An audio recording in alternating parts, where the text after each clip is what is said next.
گزشتہ ہفتے کے کچھ ایام ارض مقدسہ سرزمین انبیاء شام، جس کا موجودہ نام سیریا ہے، وہاں گزارنے کا موقع اور شرف حاصل ہوا۔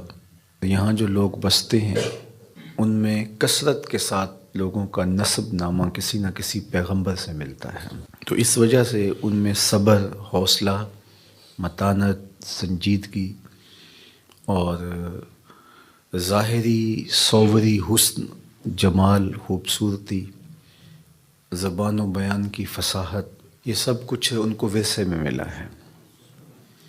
اور آج ارض مقدس شام بہت ابتلا میں ہے۔ اس وقت سخت سردی کا موسم ہے اور وہ جس طرح سے گزارا کر رہے ہیں انتہائی دردناک صورتحال ہے۔ باب الہوا کے ذریعے سے ہم شام میں داخل ہوئے تھے۔ شام کا علاقہ ادلب ہے، اس کا شہر سرمدہ اور اس کے نواح میں مشہد الروحین میں ادارۃ المصطفیٰ انٹرنیشنل کے زیر اہتمام گزشتہ کئی سالوں سے اللہ نے ہمیں ایک رہائشی منصوبے کی توفیق عطا کی تھی، تو ان مکانات کو دیکھنے کے لیے اور وہاں جو لوگ آباد ہیں ان سے ملنے کے لیے ہم حاضر ہوئے تھے۔ اور دوسرے مرحلے میں 40-45 کلومیٹر آگے خیمہ بستیاں ہیں، اور تقریباً 10 خیمہ بستیوں کے لیے اللہ نے کچھ توفیق دی تھی، تو ہم اس کے لیے حاضر ہوئے تھے۔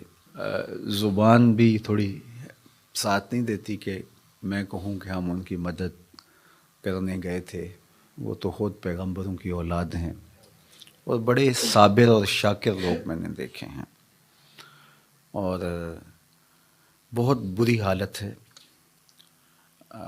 دلدل بنی ہے زمین میں بارشوں کی وجہ سے، بعض علاقوں پہ برف باری ہو رہی ہے، اور تا حد نظر خیمے ہی خیمے ہیں جہاں انسانیت سسک رہی ہے۔ کچھ خیمے ہیں وہاں صرف بچے ہیں، بیوگان ہیں، بوڑھے بچ گئے ہیں، جوان بہت کم دکھائی دیتے ہیں چونکہ وہ شہید کر دیے گئے۔ ایسے کئی بچوں سے ہمیں ملے کہ جن کے خاندان کا کوئی فرد بھی زندہ نہیں تھا۔ کئی بچے ایسے بھی ہم نے دیکھے کہ جنہوں نے اپنے ماں باپ کو اپنی آنکھوں کے سامنے شہید ہوتے دیکھا تھا، اور کچھ بچے ہیں کہ وہ دیواروں کی طرف مسلسل دیکھے جا رہے ہیں۔ تو یہ ایک عجیب سی درد کی کیفیت ہے۔ وہ کوئی مفلوق الحال نہیں تھے، اچھے گھروں کے بچے تھے، ماں باپ ان کا لاڈ دیکھتے تھے، ان کا پیار دیکھتے تھے، اور آج وہ خیموں میں پڑے ہوئے ایک ایک لقمے کے لیے ترس رہے ہیں۔ کچھ بچے تو مجھے بھولتے نہیں ہیں۔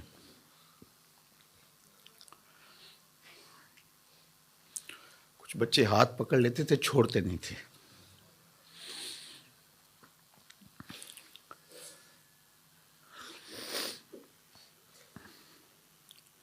دکھاں دے گل ٹلیاں بنو، دکھاں دے گل ٹلیاں بنو، چپ چپیتے آ جاندے نے، ساری وستی ٹا جاندے نے۔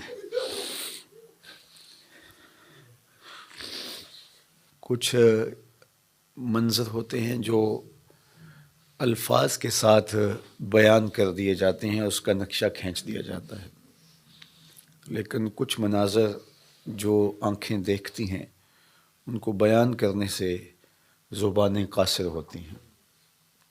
تو اب میں آپ سے جب کہ ہم کلام ہو رہا ہوں تو میری روح بھی ان خیموں کے بیچوں بیچ کہیں بھٹک رہی ہے، اور میرے خیال بھی وہیں ان بچوں کے ساتھ جڑے ہوئے ہیں، اور میں بات آپ سے کر رہا ہوں، اور میری تمام تر توجہات اور میری تمام، کیا میں کہوں، میرے پاس لفظ ہی نہیں ہیں کہ میں ان کے درد کی تصویر کھینچ کے آپ کے سامنے رکھ سکوں۔ بارگاہ عزت میں دعا ہے اللہ اس امت کے لیے رحم فرما۔ میں آپ سے کہوں گا کہ اپنی ایک ایک سانس کو حضور کی امت کے لیے وقف کرو.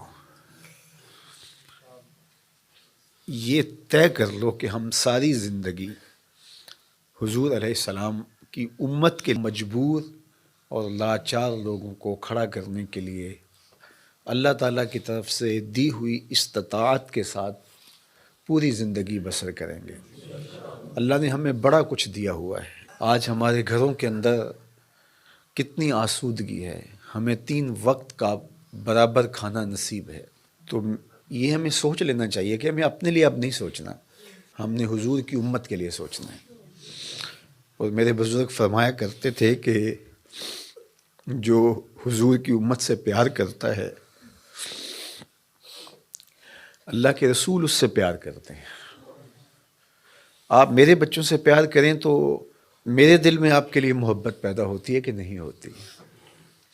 تو آپ اگر حضور علیہ السلام کی امت سے پیار کریں تو کتنی شفقت سے حضور نوازیں گے. تو کاش آسودہ لوگ اس کو سمجھیں. اس میں ایک اتنی طمانینت بھی ملتی ہے ان کاموں میں، آپ کو اتنا سکون قلب ملتا ہے. جب آپ محبت کرتے ہیں تو یتیم آپ کو مسکرا کے دیکھتا ہے اور اس کو آپ کو دیکھ کر کے 2 لمحوں کے لیے آسودگی ملتی ہے. تو آپ کو نہیں اندازہ کہ عرش سے کتنی رحمتیں اترتی ہیں، کتنا کرم آپ پر برستا ہے اور آپ کو کس قدر جو ہے وہ اللہ کی رحمتیں نصیب ہوتی ہیں. تو اللہ نصیب کرے اور ہمیں جو ہے وہ اس امت کے لیے کام کرنے کی توفیق دے. میں بھی عزم کرتا ہوں، آپ بھی عزم کریں کہ ساری زندگی حضور کے نام پہ گزاریں گے.